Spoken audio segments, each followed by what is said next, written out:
Alors ici, on va fusionner certains blocs images. Donc, pour être certain que la fusion fonctionne bien,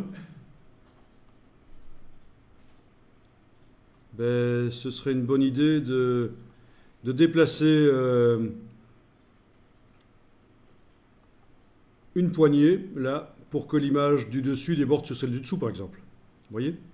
Parce que je vais fusionner ces deux-ci, celle-là et celle-là.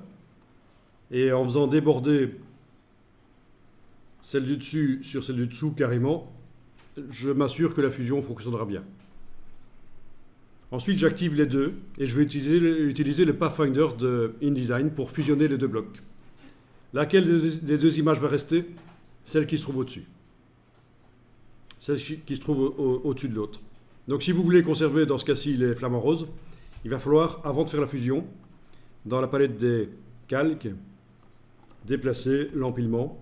Donc j'ouvre la palette des calques, je repère, tiens, mes deux images sont celle-là et celle-là, vous voyez, avec le petit carré. Et je déplace celle-là au-dessus de l'autre qui est sélectionnée. Voilà. Donc cette fois-ci, c'est les flamants qui débordent au-dessus de l'autre image.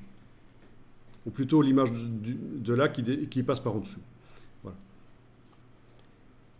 Donc les deux images sont sélectionnées. Alors on va dans Fenêtre, Objet et mise en page, Pathfinder.